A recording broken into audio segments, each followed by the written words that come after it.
कोई भी सपना साकार करने के लिए सबसे जरूरी है सही कोच का होना। चुनिए NISM क्लासेस को और करें अपने NISM NCFM का सपना साकार। Download the app now. Hi friends, welcome back to our channel. तो जैसा कि आप लोग बहुत सारे लोग जानते होंगे कि हम NISM 8 इक्विटी डेरिवेटिव के क्वेश्चंस एंड आंसर्स की सीरीज़ बनाते हैं। We discuss the questions and answers and we discuss the topic. Okay, तो चलिए आज का फर्स्ट क्वेश्चन क्या है देखते हैं। Clearing corporation on a derivative exchange become a legal counter party to all trades and it's responsible for guaranteeing settlement of all open positions, true or false। तो क्या पूछ रहे क्वेश्चन में कि क्लियरिंग कॉरपोरेशन जो होते हैं वो एक लीगल काउंटर पार्टी बन जाती है, मतलब उनकी एक रिस्पॉन्सिबिलिटी ही बन जाती है कि वो सारे ट्रेड्स का सेटलमेंट करे।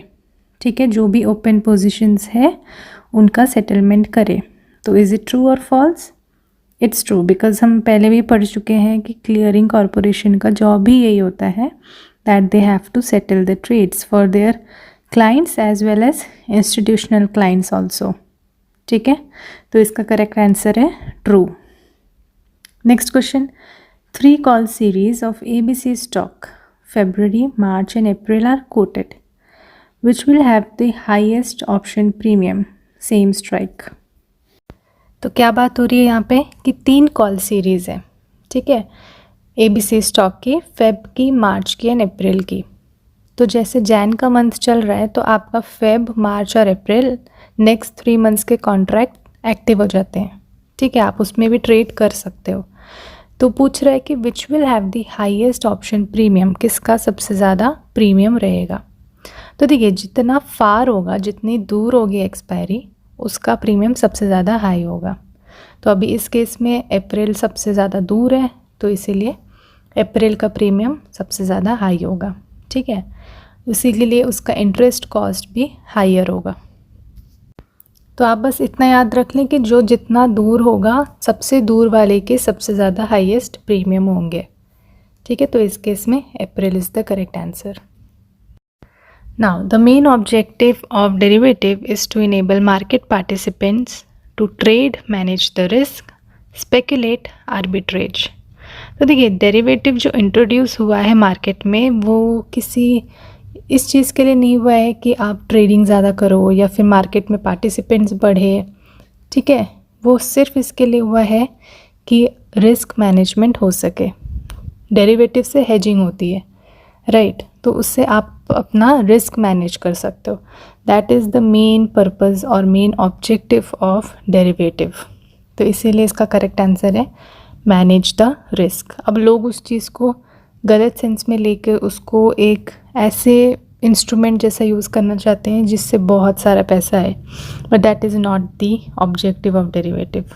ठीक है, next question, higher the interest rate the higher the call option premium.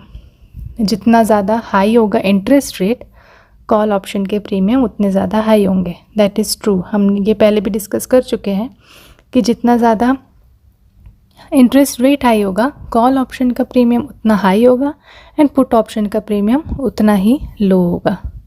ठीक है, तो इस केस में ये ट्रू है। आई होप यहाँ तक आपको कोई डाउट नहीं होगा, क्लियर होंगे। इजी क्वेश्चंस थे, हमने पहले भी कुछ कर चुके हैं। अगर आपने हमारे प्रीवियस सीरीज़ नहीं देखे हैं तो आई रिक्वेस्ट कि आप जाएं और हमारे प्रीवियस सीरीज़ भी देखें सो दैट आपको एक बेटर अंडरस्टैंडिंग मिल सके। Okay, next question, if the lot size of Reliance industries futures contract is 600 shares, what will be the lot size in its option contract. बहुत सिंपल क्वेश्चन है कि अगर Reliance industry का फ्यूचर का contract का लॉट साइज़ है 600 shares. ठीक है, एक लॉट मतलब 600 शेयर्स आपको लेने हैं। तो ऑप्शन में क्या होगा लॉट साइज़? तो अगर आप ट्रेडिंग करते हो, थोड़ा बहुत आपको स्टॉक मार्केट का नॉलेज है, तो आपको पता होगा कि फ्यूचर्स का और ऑप्शंस का जो भी कॉन्ट्रैक्ट होता है वो सेम होता है, राइट। अगर फ्यूचर के कॉन्ट्रैक्ट 600 शेयर्स बोल रहा है मतलब ऑप्शंस का कॉन्ट्रैक्ट भी 600 शेयर्स ही होगा। ऐसा नहीं होता है कि फ्यूचर्स में अलग कॉन्ट्रैक्ट चल रहा है और ऑप्शंस में अलग, ऐसे नहीं होता है। कॉन्ट्रैक्ट स्टॉक का एक ही होता है, वो फ्यूचर्स के लिए भी यूज़ होता है और ऑप्शंस के लिए भी यूज़ होता है। तो इस केस में आंसर है हमारा 600, बट अनफॉर्चुनेटली यहाँ पे आई थिंक कुछ प्रॉब्लम है ऑप्शंस में, 600 नहीं दिया हुआ है, but correct answer is 600 only. ठीक है, एग्ज़ाम में ऐसा नहीं होगा, डोंट वरी, बट यहाँ पे कुछ मिसप्रिंट हुआ है। ठीक है, बट कॉन्सेप्ट समझ आ गया है कि फ्यूचर्स और ऑप्शंस का contract size will be same. Okay, now the last question is the daily settlement of all open positions in futures contract is called. अब आपको पता है कि फ्यूचर्स कॉन्ट्रैक्ट में डेली सेटलमेंट होते हैं, डे टू डे सेटलमेंट बोलते हैं उसको, या फिर मार्क टू मार्केट सेटलमेंट। ठीक है, तो यहाँ पे आंसर ही दे दिया मैंने कि mark to mark settlement is the correct answer, but मैं आपको बता देती हूँ उसके पीछे का कॉन्सेप्ट क्या है। कि फ्यूचर्स में हमारे जो सेटलमेंट होते हैं, लाइक जो प्रॉफिट लॉस होता है, वो डेली बेसिस पे क्रेडिट या डेबिट होता है, तो उस चीज़ को हम मार्क टू मार्क सेटलमेंट बोलते हैं।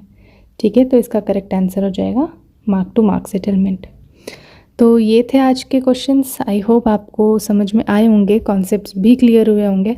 अगर आपको कोई भी क्वेश्चंस के रिगार्डिंग कुछ भी डाउट है, please feel free to comment, और ऐसे ही बने रहे हमारे साथ। मिलते हैं नेक्स्ट वीडियो में विथ मोर न्यू क्वेश्चंस। तब तक के लिए bye bye, take care and study well.